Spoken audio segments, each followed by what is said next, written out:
Welcome back, everybody, to another interview here at Celestial Heavens, all things might and magic. My name is Maximilian. I will be the host of today's interview with Marcus Pregent. Marcus has worked many years in the gaming industry, but he also took a trip over to the film industry, where he worked a little bit on the Tales of the Crypt and even Buffy the Vampire Slayer, the movie. In this interview, we discuss Marcus's background. We get some timely visits from his dog. You'll know what I mean in a bit. But most importantly, we discuss his experience working on Might and Magic 6 and Heroes of Might and Magic 3, the legendary game. I'm gonna assume that you heard about it, yeah? Hopefully. If you like what we do here on the channel, be sure that you like this video and of course our other videos if you take a look at them as well. Make sure that you subscribe so that you don't miss out on any of our future videos, like part 2 of this interview here with Marcus, which will be released in the near future. Anyways, enough about that. Let's hear it from Marcus Pregent. Well, I'm Marcus Pregent. I spent a good probably 13 years in the video game industry.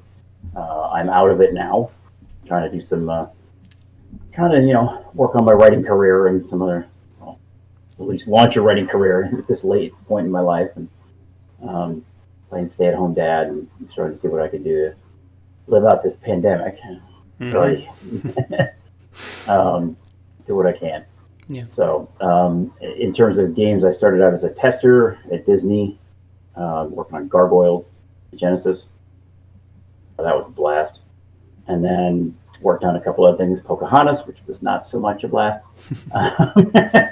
and various other projects there. And then I worked at Nova Logic, where I worked on Comanche 3 for the PC, and bummed around a little bit. Then ended up at New World, where I was hired as a tester, but with the ultimate goal of us becoming level designers.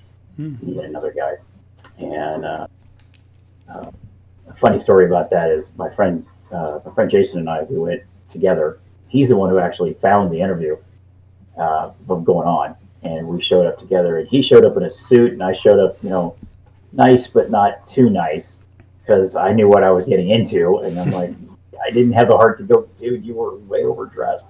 And needless to say, I got the job, he didn't. But I also had experience, and he didn't. So that's how largely it had to do with it. But yeah.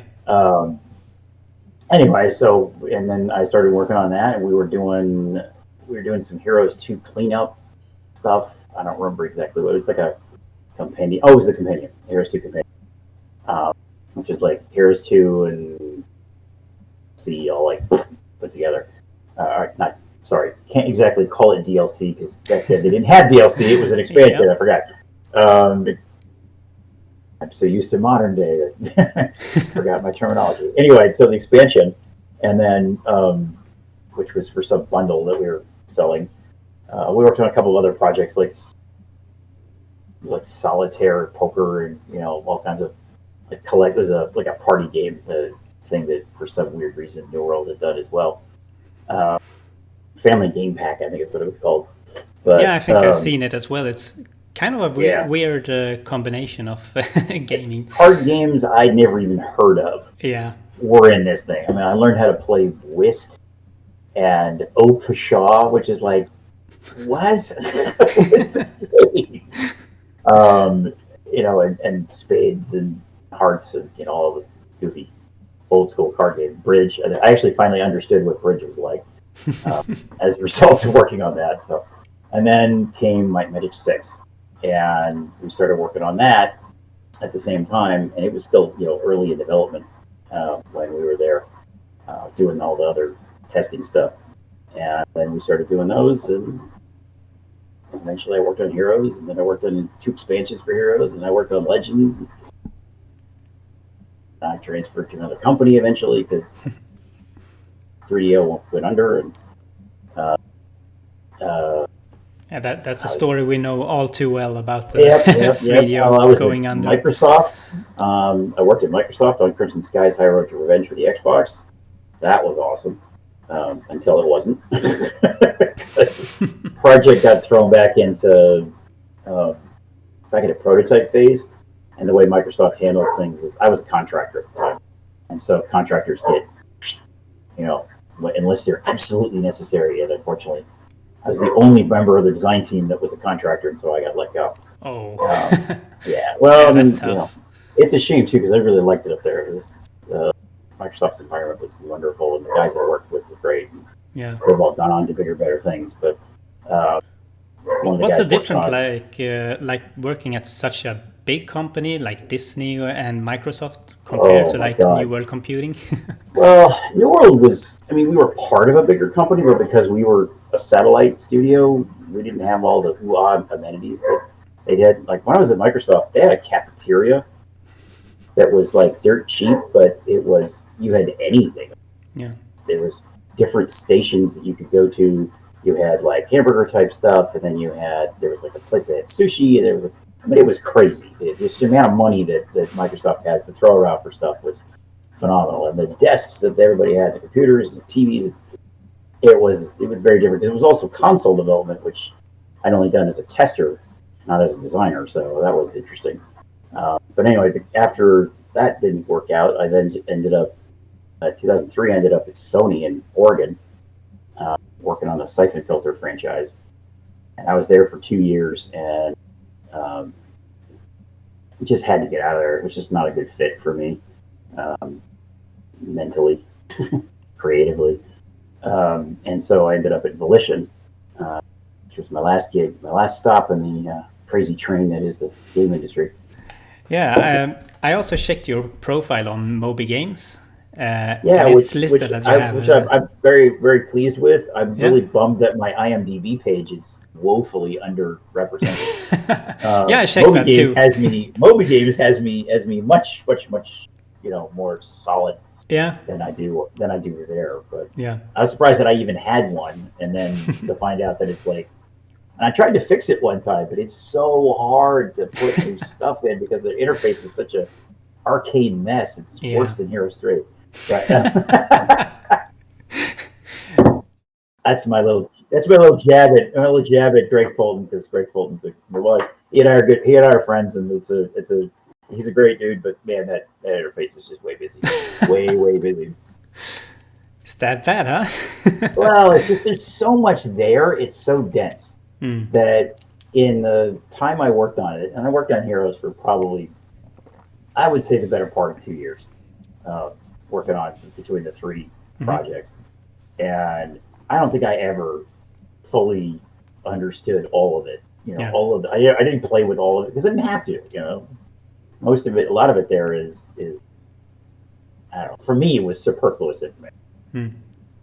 It didn't really add anything to my gaming experience, let's put it that way. But I guarantee there are Heroes players who absolutely love it. So I love everything that I'm just used to, so it's as long as they don't change too much to the original project that I'm used to, it's all good for me. Good news is Greg Fulton, who was the lead designer on Heroes 3, is actually working on a spiritual successor to it. Oh, yes, the Fanstratics. Yes, it looks really cool. Last time I saw it, he sent me a link to it and to his early stuff. Yeah, and at least having worked in the game industry, I could actually see where he's going with it, even without all the fancy graphical bells and whistles. That it's kind of like being able to walk into a house and look at the bone structure, so to speak. The skeleton of the house, and going, yeah, okay, I can see potential in it, even though, then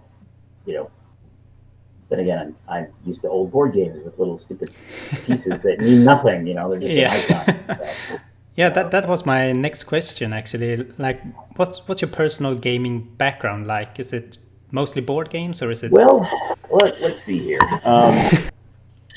There we go. So I've got my swords on the wall, my pirate flag. Yes, I am definitely an old school role player. Yeah. Oh yeah. I've been playing Cyberpunk over Discord for the last couple of weeks, and last couple of months actually. Or I'm running it and whatnot. So started with 2020, and then I switched over to Red just recently. So I've been playing that lately. Kind of feeling it out and running my own version of Los Angeles in the year 2045. So, yeah, I started out as a tabletop gamer back in junior high, which is when I was like 13. And I like to say I figured out what I wanted to do with my life when I was 13. I just didn't realize it until I was 27 when I started working in the game industry. So took a while. Yeah. It's kind of cool as well that you got into such a big company like Disney from the get-go. It's well, I had quite a help. feature. I had help. My friend Joe Goodsell, he currently works for Somniac on Ratchet & Clank and Resistance, was that the name of it? I think that's the name of it. Anyway, he worked on a couple of different games for them, and Spider-Man. Anyway, little game called Spider-Man. Yeah. What's that? Yeah, no big deal. It's a little tiny game. Nobody ever heard of it. Yeah, I get work on games that I mentioned to the average gamer, and they go, "Huh, never heard of that game." And then he's on games that are like. Now, he got hired to be the not lead designer. I can't say lead designer because he's the only designer on Gargoyles. He was the designer for Gargoyles. And he walked in there, and Disney needed a designer for it, but they didn't really kind of know what they were needed. And he walks in with a backpack full of D&D stuff, with dungeons that he built and this, that, and they were like, "You're hired." And so he gets lucky and just total roll of the dice and absolutely lucky as hell. And natural 20. Yeah, exactly. I, on the other hand, barely hit my FACO to get in as a tester and then work my way up, But still, you got there, so that's an important part. Yeah, I got there and I had the experience, and the good news is I've got all the experience that I can use for other things. Yeah. But I've worked in all kinds of places. I've been technical support, I've been customer service, I actually drove strippers for a month when I was out of work one time. I drove them to their bachelor party and played DJ and MC and bodyguard and drove them home. And we're done. But it was very, very fun, let me tell you that. However, I only worked twice in a month, so that was not, a viable future. So anyway, I spent a couple summers, I guess, as a runner for a makeup effects house, working on Tales from the Crypt and the original Buffy the Vampire Slayer movie. Ooh. That's what I originally started on. So yeah, I did a couple episodes of at least two, three. I don't remember now. I think it was 2 or 3 episodes of Tales from the Crypt, which was hilariously cool to be able to go walk. Because when you walk into the studio, you actually have to walk through the crypt where the Crypt Keeper's crypt is, where they do all the puppet stuff. Yeah. You had to walk through that to get to the studio in the back where wherever they were shooting whatever scene it was. So that was a lot of fun. But yeah, I done board games. In fact, actually, the first game I ever designed was back when I was about 13 or 14. We created a rule set because I was introduced to advanced Dungeons and Dragons, not basic, but advanced Dungeons and Dragons. In like this summer between 7th and 8th grade.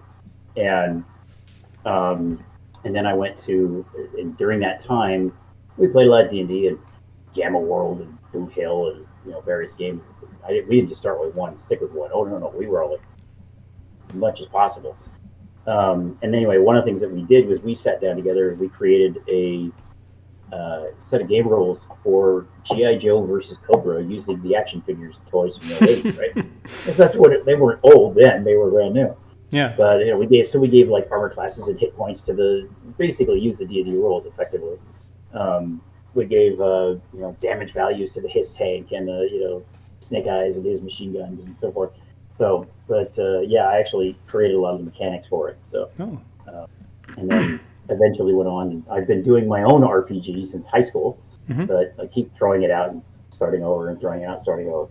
Yeah. Of course, it's this time I think I'm actually on. This time I'm on track to actually finish it for real and possibly publish it, but we'll see how it goes. So, I hope we will get to play it sometime. Yeah, me too. So when you first began at New World Computing, you mentioned it was Heroes 2. You did some cleanup, right? Yeah, well, it was testing on the compendium, so I was. Oh yeah. Most of it was, it was mostly done by then. We were just doing the, Yeah. finishing touches. So basically, the first game was Might and Magic 6 that you worked on, Mm-hmm. right? Did you start out as a tester there and then went on to do level designs, or? Yep. Yeah. Yeah, that was what we were told during our interview, and that was like I literally was like, yes, because it was exactly what I wanted. I wanted to transition because when I was at Disney, I wrote this. Ooh. It was a design doc for a game idea, a racing game, for when I worked at Disney. And then, having worked at Kinko's prior to that, I got all fancy with my binding and stuff, right? So I wrote levels and story and characters and whatnot. It got good reception, but it never went anywhere, unfortunately. Mm-hmm. So, but like I said, I had ambitions for designing my own games way back when, and just kind of moved it all forward. Yeah. Unfortunately, I did not get to move up in the company. But that's the way it goes. So, what did you get to do, like specifically in the Might and Magic 6 world? I actually did the outside world. So like the overworld before you get into dungeons. Mm-hmm. I think all except for maybe 1 or 2 territories on that entire map, it's all me. So I've got so like I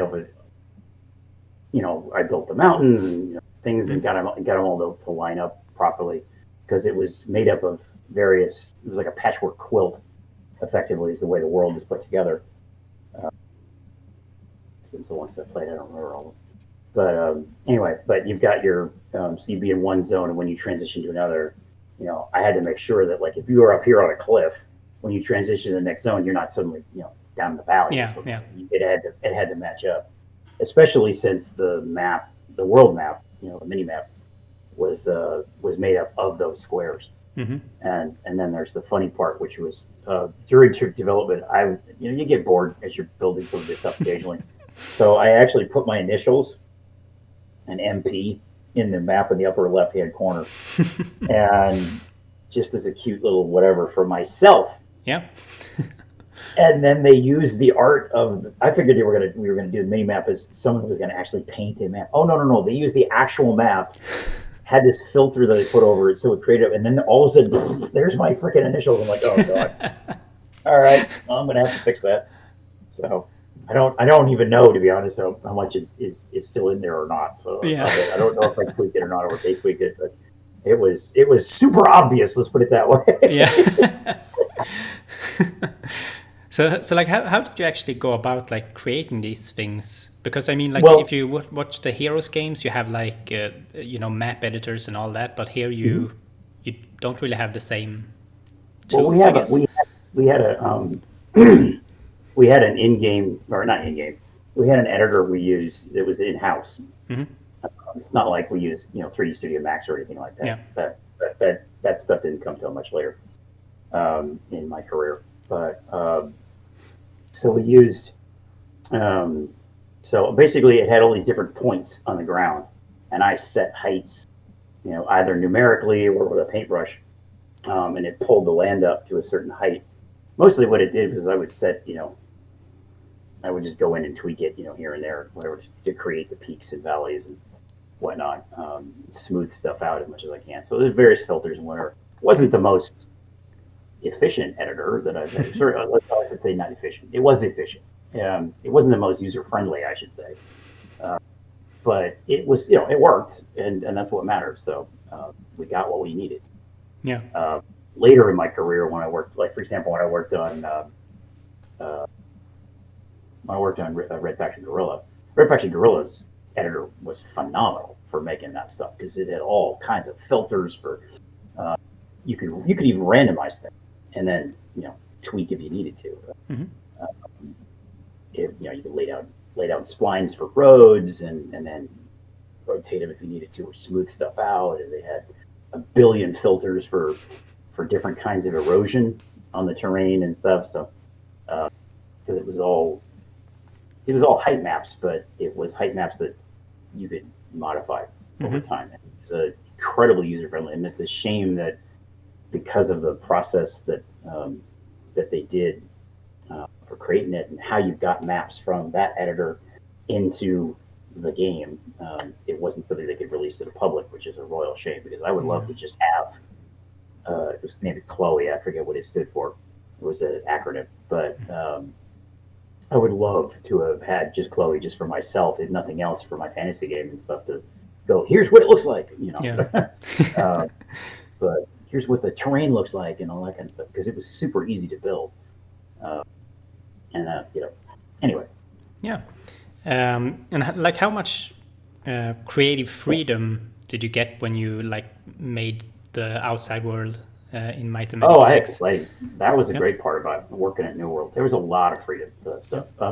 Like Ken Spencer, he did most of the city, the outside the castles and stuff, because he got really good at figuring out how to use that thing, because we had a building limit. You could only use so many. It wasn't a polygon limit. Well, let me take that back. There was a polygon limit per unit, and then there was a building limit. So he figured out how to do stuff and basically do pieces. So like we got those big castles in the game because Ken figured out, not any of the other guys. It was all Ken, and Ken started the same time I did. So he and I were the new guys. But Ken just had this knack for the geometry and whatnot, and I was, really giving myself, self-flagellation over my lack of geometry knowledge. And like, man, I wish I knew geometry better than this. This is how I ended up doing the land, and he ended up doing the buildings. Well, the good news with that is that meant that Dave Botan and Tim Lang could focus on the dungeons. Yeah. I forgot Walter Johnson as well. So the three of them, who had been with the company for the longest time, they could focus on doing the dungeons. We focused on doing the outside world, and it all, division of labor just worked out beautifully. Yeah. Because Ken made some amazing stuff, but again, he figured out how to build big by building it in pieces. Yeah. So that was kind of nice. Yeah. Yeah. I love the design actually of, especially like Might and Magic 6 to 8, like the big castles and everything. It's very. That is all Ken Spencer. Yeah. I can almost guarantee it, because he was like the castle master. Everybody was like, "Okay, Ken, you build the castles." So he was great at doing all kinds of that stuff. So, but I like the mountains too. It's okay. Just kidding. Hey, I understand. No, actually, building the spiral mountain, walking that road all the way up to the top to get to the main castle sort of at the end. Yeah. That was a pain to put together. It really was, because I had to do it all in one zone. I couldn't. It's not one of those things because of the way. I mean, if it was a more modern game engine like today, it would have been able to straddle across zones with no problem, because of streaming and all that stuff. It didn't have any of that back in '97. There was no streaming the world off the disc nonsense. That didn't come till later. That didn't come till like Grand Theft Auto 3, I don't think, honestly. So that was like 5 years later. When people figured out how to do huge worlds with, using streaming. But so that's why, like I said, I had to do it all in one big thing. So I had to make this big old tower, and then I got to figure out how to make a road that's going to, spiral all the way up without looking like it's cheesy, and and go up at the right, at the right angle and whatever, so that player could actually get up of it, and it looks good. And so that was a lot of work. That's the one zone that I remember the most, because it was such a pain. I can't imagine, actually. I want to say that I can imagine how much of a pain it was, but Well, being a level designer, even an outdoor world designer, it's like one part.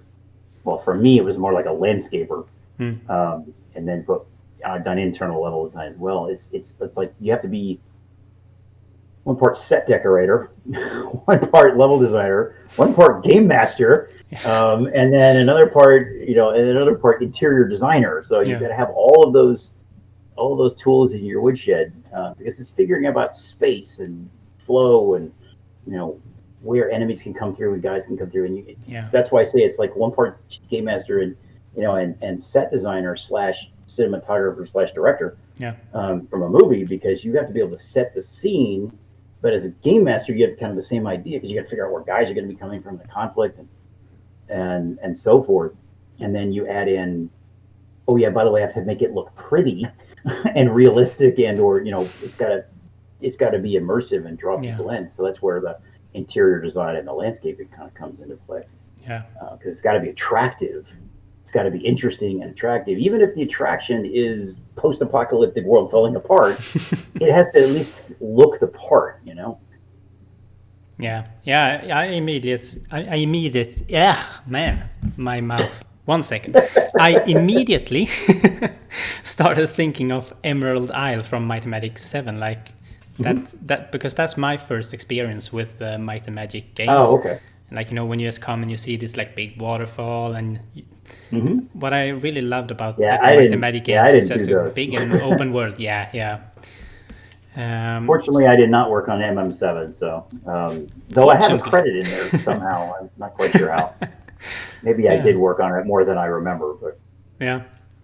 Like, what was the big difference, like working on the Heroes games, if you compare it to working on Might and Magic? Oh, it's a big difference. It's like the difference between playing blackjack and playing poker. They're both card games, but the tactics, the way you approach the games, is radically different.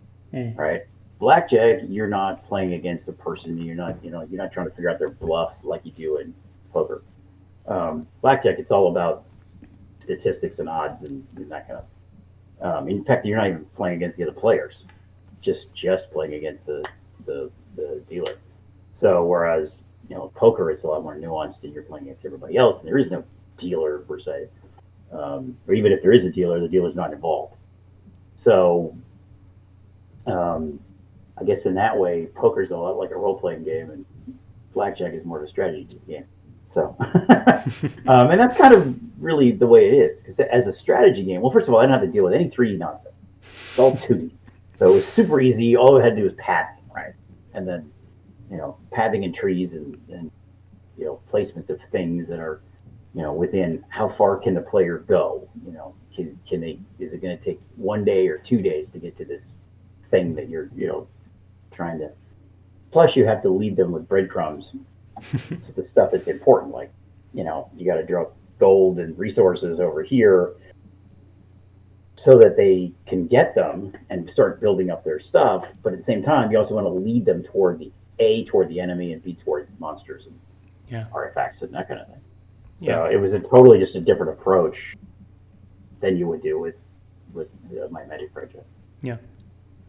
So how come you made that transition, like going from the Might and Magic team? They needed people on 3, so they were like, "Who wants to go?" And I'm like, "I'll go, sure." And so I got transferred. So it was not a conscious decision because, oh God, I don't want to work on Might and Magic anymore. I want to work on Heroes. It was just like, sure, I like variety. But I bought the collection or whatever it is off of GOG because what the hell? Some guys actually approached me. They're from your home country.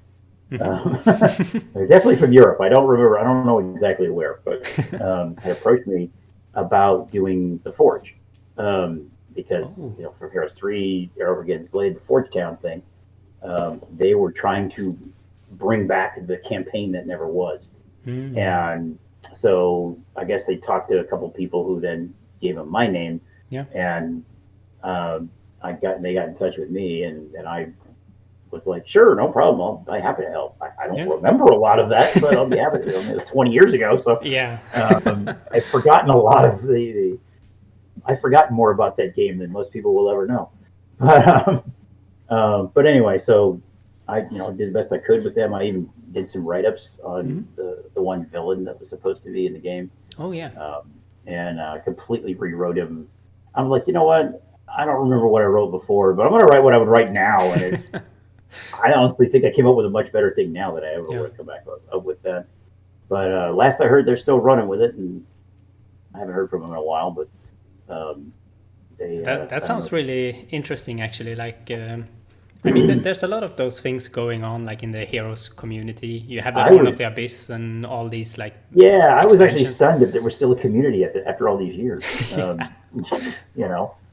Yeah, it's crazy. It's actually, it feels sort of like a minor boom right now. Like, especially like a lot of Eastern Europe countries and like Russia, they have a huge interest in the game. It's insane, really. There's like tournaments and it is mind-boggling. I actually joined the Facebook group, and then I'm not sure if I made a mistake with it or what, but I said who I was. Yeah, and a little bit. Got a lot of. The nice thing is that I got nothing but adulation. Yeah. Which is great. Yeah, it's a huge ego boost, especially now that I'm effectively retired from the game industry. Yeah. So it's like, cool. Where was all this love when I was working in it? It's because when I was working on Heroes, I mentioned what I was doing, and people were like, I get a couple of friends who are like, "Oh my God, you're working on that? Oh, I love that series," and that was it. Yeah, it's like nothing. I tell people their eyes would glaze over. Yeah. People that work on Mario, they'd be like, "Oh yeah, sweet, I love Mario." No, nothing of that. Yeah. None of that. I worked at Gargoyles. Huh? What? I worked on Pocahontas. Oh, I'm sorry. Not the Lion King? I totally was like, yes. No, I actually Lion King was before me, so way before I was. Yeah. But there was actually a great game from that era. It was for the Genesis. The SNES version, I think, got canceled, which is a shame because it was a wonderful game. Donald Duck as a character named Maui Mallard. I think it ended up being called something or other Shadow or Cold Shadow or something like that. Stupid name. But it was originally just going to be called Maui Mallard and whatever. And it was basically Donald Duck wearing a Hawaiian t-shirt, running around with a bubble gun. He was like a private detective. And it was Donald Duck doing Magnum PI, I guess, to a certain extent. But they had these crazy like tiki mask guys and ninja stuff, and it was a really wildly imaginative game, and it was probably in my opinion, one of the best games Disney ever put out. But it's one of those that nobody ever heard of, unfortunately, and it's a shame because it is got some beautiful animation and it's wonderful squash and stretch stuff, and the guy who actually was the lead designer on it, this Irish guy named Alan. Oh God, he was hilarious. He was so funny. He used to talk about floggergy. Instead of everybody back then, synergy was the big word, right? We have synergy between the film and the consumer products and the games, and so he referred to it specifically. We were talking about Pocahontas. He referred to it as floggergy, where you just beat the dead horse until you can't beat it anymore, and then you beat it some more. Oh God, we had fun teasing that franchise. We really did. I can imagine. People writing Pocahaunt, Haunt, Pocahaunt us. It like never went away. It seems like. And I worked on Pocahontas. I worked on the as a tester. I worked on the Genesis game, the SNES game, the Game Boy game. So. Wasn't there a Heroes game for Game Boy as well? I think. Yeah, that was free. I think that was farmed out though to maybe. Yeah, we didn't do that in house. That was done by. I think actually that was done up at 3DO, if I'm not mistaken. They, all the console games were done up there. So. Oh yeah. I take that back. There was a version of King's Bounty, King's Bounty, which was the precursor to Heroes. There was a version of King's Bounty for the console that was done. Mark Caldwell, who was the head programmer for the studio and VP or whatever, he did that. I think while the rest of us were doing when I was working on Legends, he was doing a King's Bounty port sorts. Not really a port though, because it was a whole brand new game for the what's it for the PlayStation? For one of the consoles. And they might have been PlayStation 2, because I remember I played that as a kid, and then I got my hands on the original King's Bounty, which I hadn't played then, and I was like, wait a minute, this is the same game, and I was like, shit. Yep, that's exactly right. That's yeah. Mark, I don't know what Mark's doing now. Yeah. Mark's an awesome guy. He really was. So what was it like when you joined sort of the heroes side of the company, like compared to the magic side? Like what sort of a team did you get to work with? Well, the good news is I had somebody I'd worked with before, because Dave Batan, who did dungeons and stuff for My Magic 6, he and I were the two that transitioned over, and then they brought some new people in. Some people got promoted up and whatnot into that. But Dave and I were the first two working on it and doing some early stuff with we got introduced to Greg and Dave Mullick and them, and we just kind of started doing stuff. And like Chris Vanover was doing levels, and I don't remember who was writing it. Might have been Chris. Chris and Dave and Greg, I think together, the three of them were pretty much doing the writing part of it. And Dave and I were just cranking out levels. And we got so good at it that we were originally given, because Chris was like, he was going to do the campaign. That was his original focus. And then he realized this was a lot more work than he realized. And Dave and I had been cranking out some, smaller levels that just, single-use levels. So we got assigned each a campaign. He got the Barbarian, and I don't remember who I got. Who did I get? I don't know. But by the time we were done, we got those pumped out pretty fast. And then we ended up, just taking over more and more and more, of the thing. So the two of us, each of us pumped out about a third of the levels of the entire product. That's single player, campaign maps, multiplayer campaign maps, single player maps, campaign maps, and the multiplayer maps. Each of us was responsible. I mean, there was about 100 levels, I think, in the original Heroes 3, and each of us did a third of them. And we ended up doing most of the campaign ourselves, just the two of them. And because Chris was just like a little overwhelmed with his other duties and what he was doing on this. And so, and that was 3. We got a bunch of, but everybody, the great thing about New World was there was nobody's opinion was, I mean, even our receptionist, while she was sitting there at the desk doing nothing, she was building heroes levels. In fact, Lisa actually ended up being a level designer on one of the Heroes 3 stuff. She did level design for Heroes 3. She did stuff for expansions. She worked on Legends with me. So, it was... That's really cool. Like, just sitting in the reception, like, I got some time. I'll do some maps, and then it's like, hey, you want to join for the game design? It's like, Well, I think she wanted to. I mean, she ended up marrying Brian Farino, but who, why not? But anyway, that was the great thing about it. Was everybody's opinion was valued. So, because a good idea came from wherever. That was the nice thing about the culture that John and Mark put together for the studio. Is a good idea can come from anybody. Yeah. And whether it's an artist or programmer, designer, whatever, doesn't matter. Yeah. And that was nice because it did feel like a family almost, in that regard. Yeah, very large family, mind you.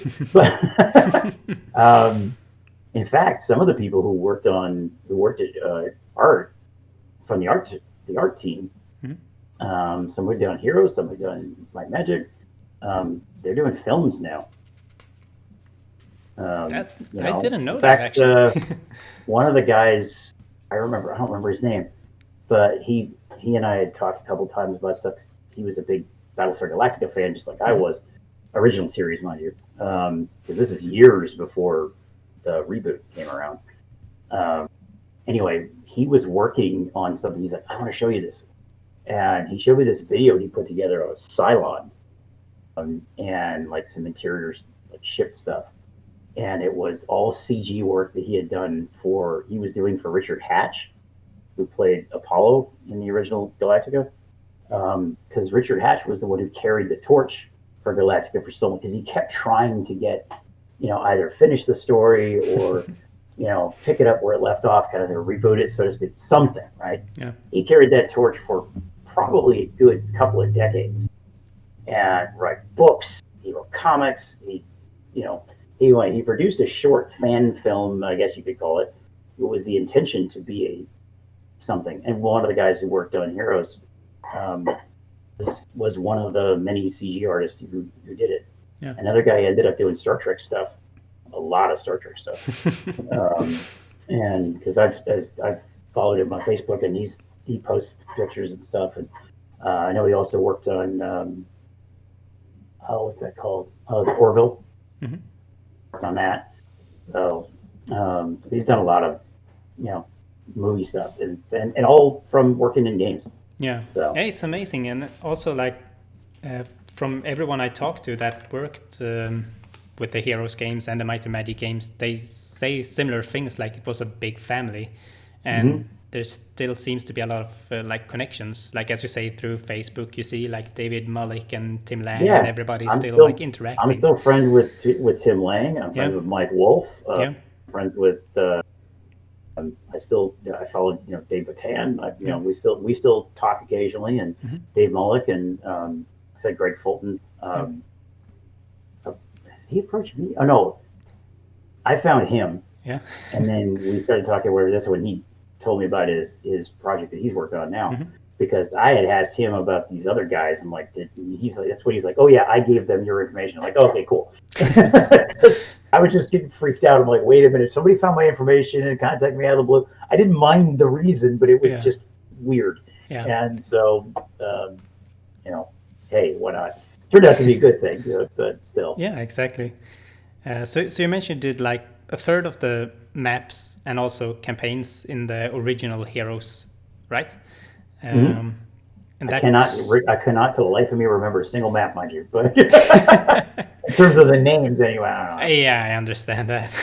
it's like an actor. If you talk to them about movies they worked on, they're like, "Was I in that?" Yeah. So like after that, because then you said like the campaigns were originally made or were supposed to be made by one guy, and then you kind of just happened to get to make them. The idea was that Chris was going to start doing them, and then he was going to farm stuff out. I think that was the original plan. I don't think it ended up being that, Dave and I don't think they realized Dave and I were able to crank out maps as fast as we were. Yeah. Part of it is because it was new. It was, and I had tons of creative energy for it at the time. As time goes on, and when we get to the Heroes Armageddon's Blade stuff, I'll tell you why my production level dropped drastically. Why I didn't produce as many. It still sticks in my craw a little bit that I wasn't able to produce more maps for Armageddon's Blade than I did, and there's a reason why. Yeah, yeah, because you got to make the titular campaign or the title campaign of the Armageddon's Blade expansion, right? Yeah, I actually was approached by Greg, and he offered it to me because he knew my style, and he knew I wanted. I'm as a longtime game master and whatnot. Like Dave, I think Dave was more interested in sort of the lighthearted maps. I get into the dark and deep, and, real angsty stuff, right? I just love that stuff. And the best part about doing Heroes Armageddon's Blade was that it didn't matter whether I was doing the Forge or the Conflux. I was given a lot of leeway to just I just wrote stuff. And it was one of those, I figure if they don't like it, they'll change it. But most of what I wrote stayed. So we had the cinematic story events, and I knew what the overall story of each map was. The individual text in the map itself, that was all me. So I was given free rein to do all over the place.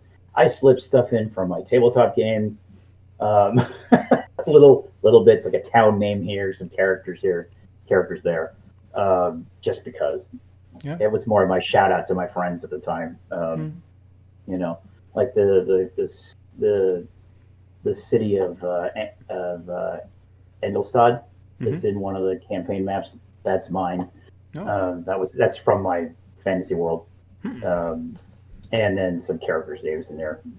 I had a ton of fun with the when we finally once the Conflux Town came into being. Yeah. I'm the one who actually created how the halflings came back, because that was it was like, we don't have no halflings in 3. What the hell, right? And so I created this whole thing with them. I don't even remember exactly what I created, but Yeah. I just remember it was one of those. We've got to explain where they went, right? Yeah. You can't just So I created some nice heavy drama for that. So because I could, and like I said, since Greg and them gave me a lot of leeway for it because they were thinking more broader.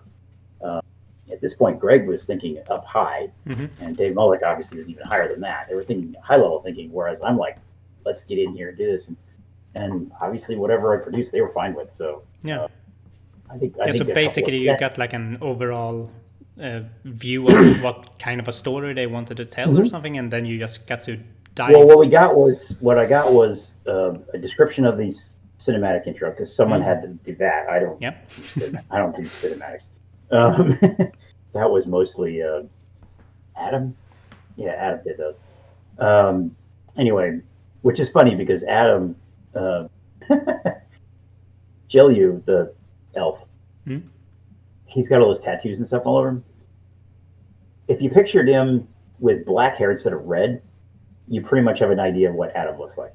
Adam was like the lead artist. He was like the lead cinematic artist on those, and he just went whole hog into the, in his style. He's an old school metalhead like me. Yeah. So back then I had long hair and yeah, all that stuff. So, but yeah, he and I bonded on that. But he was a little more into he was an actual musician. I'm not. So, I appreciate it. I like to think I'm on the edge of the music industry, because I'm an aficionado and I had some schooling in audio engineering, so I understand that side of things. But I can't play a lick of anything. I can't even read music. So, but I just enjoy it. So, yeah. But anyway, so he. Anyway, so when we were doing the stuff, so what they would do is they would give me a description of, this is what the cinematic's supposed to be, right? These are the intro scenes. This is the dialogue, and then map, right? And then like what the map started with, who the character was, and that was it.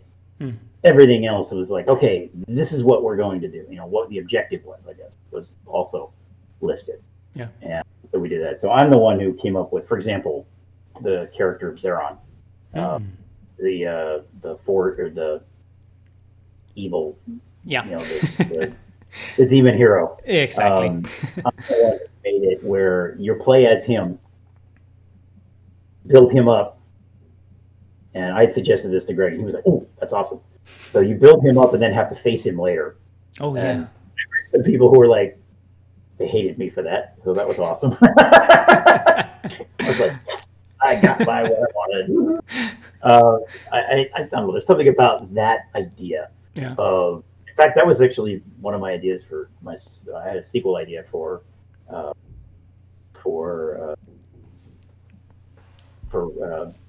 Red Faction Guerrilla. What I wanted you to do is I wanted you to build. I wanted to take that concept and just make it, crank it to 11.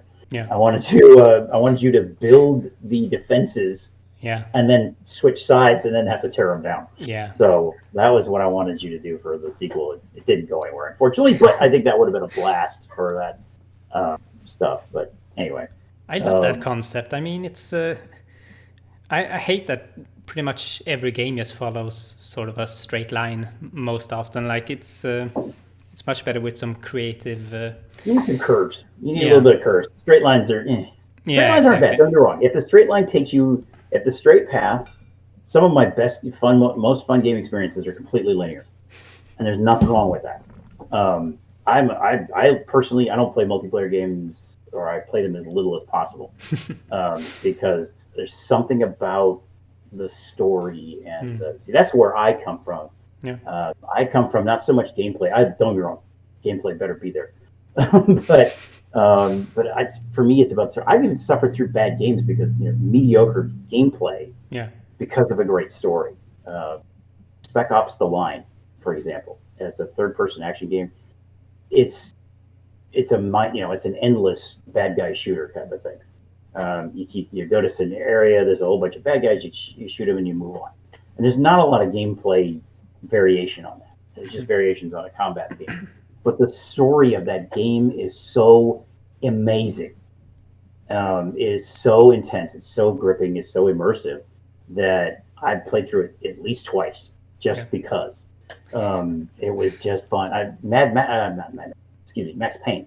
Oh. I played through Max Payne 4 times just because of the atmosphere, not because of the gameplay. I mean, I like the gameplay, but it is repetitive shooter stuff. It's not a lot of there's not a lot of variation in there, but that's okay because the story is so good. The way it's presented is so good.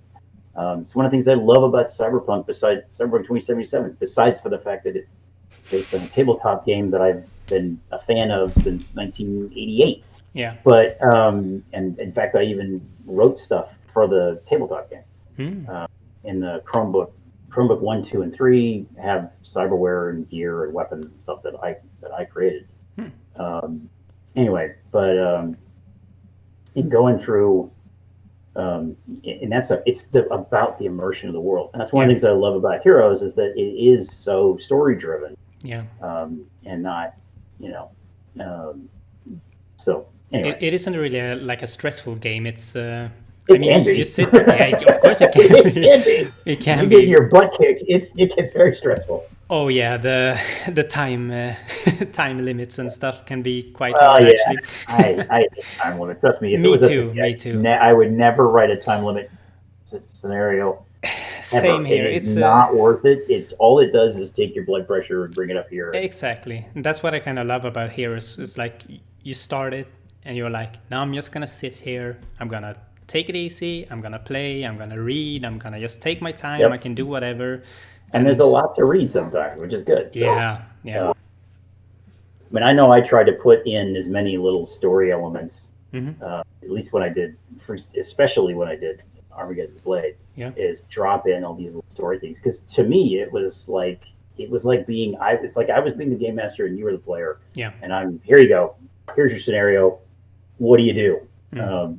And that's one of the things I always loved about the way, that's how I always approach computer games and stuff. Is I'm the dungeon master, you're the player. I create the scenario, and then to me the best games are the ones that allow you a lot of leeway, and then they say, okay, what do you do? Yeah.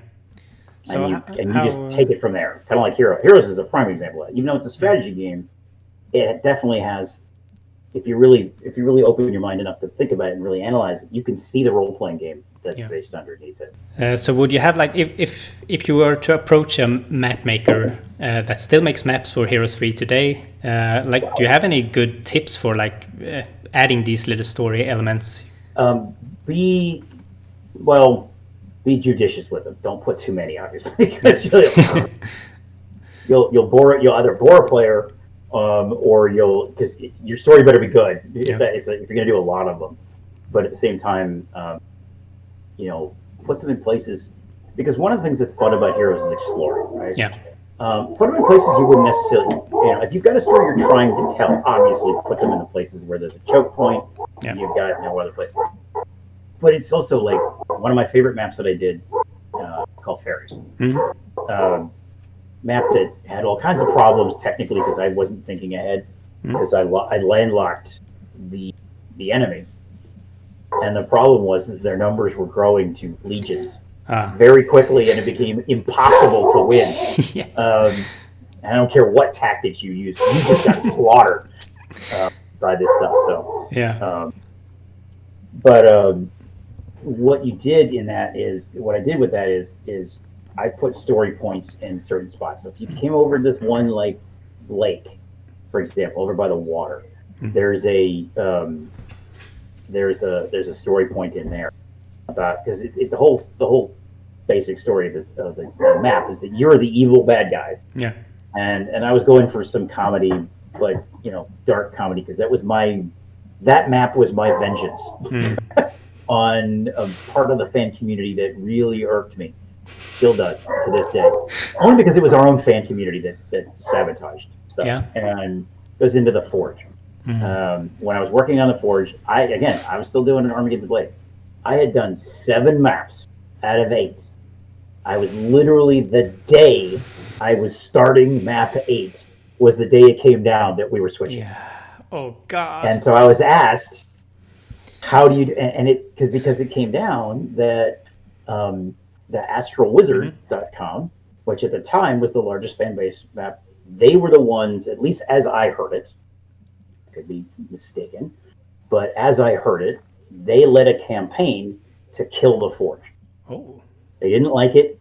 They didn't want it because it had the sci-fi stuff in it. And so the fans and I don't even know if I'm not mistaken, the webmaster was even in this. It was anyway. So I put in this map thing here because anyway. So they used some what I would consider underhanded tactics to get through, to pressure 3DO to get us to kill the Forge and replace it with something, because they didn't want any sci-fi in the game at all. And it's like, wait a minute, all of the Might and Magic games have a sci-fi element at the end. All of them. Every single one. I don't know about 10, but I know 1 through 9 have it. I haven't played through 10, so I can't.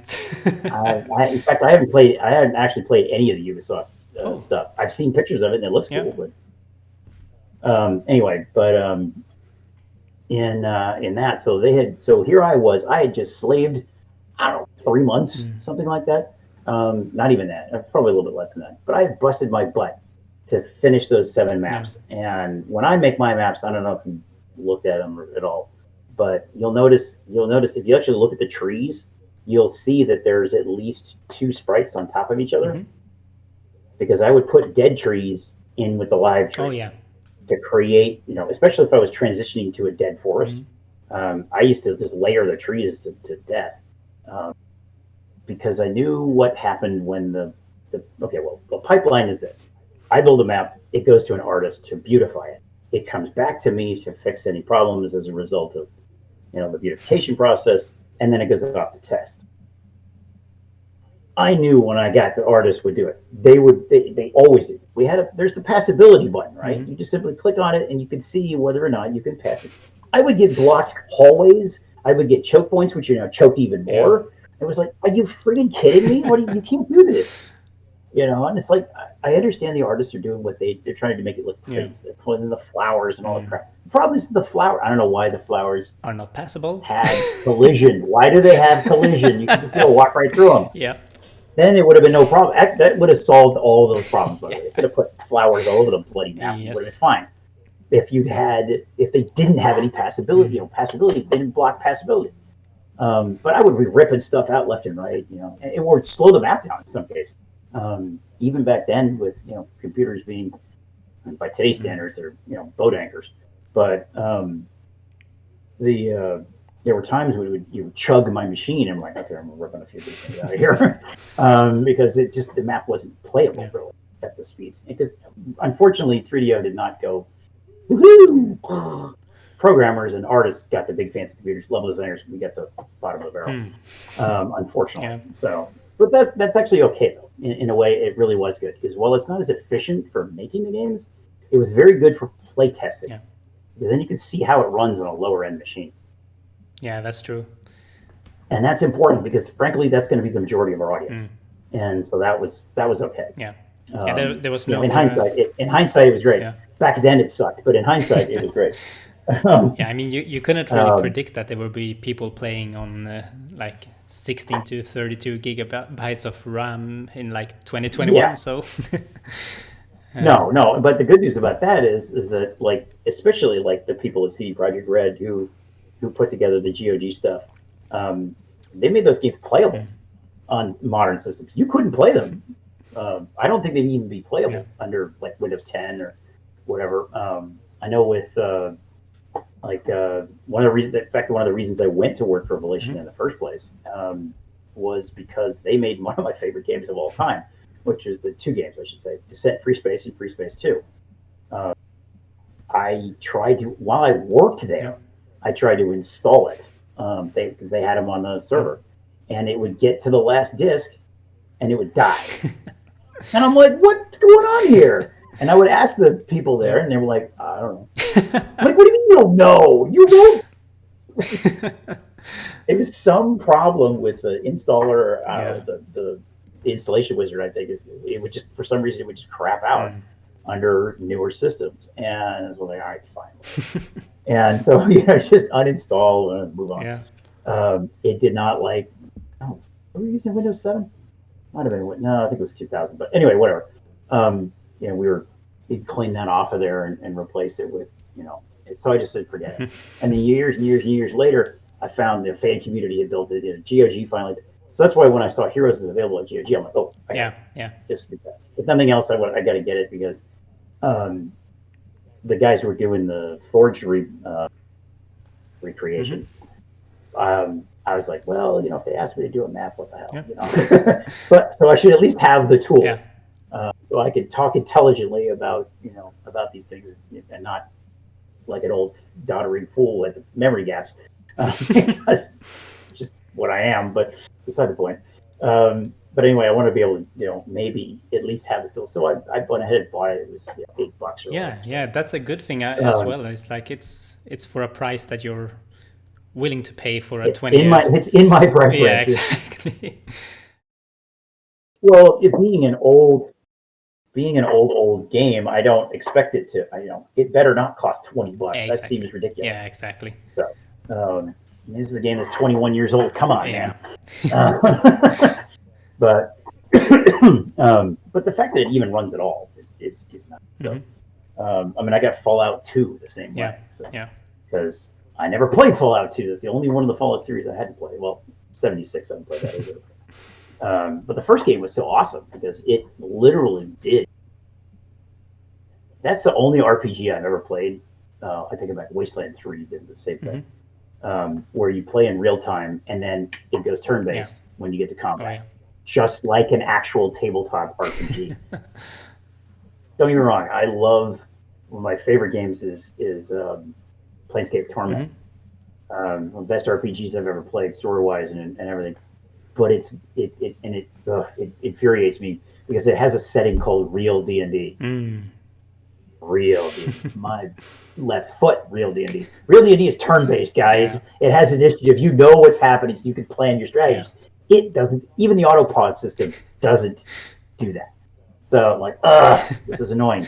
So I ended up doing is grabbing all my guys and just go, all right, attack that guy, kill that guy, move on to the next guy.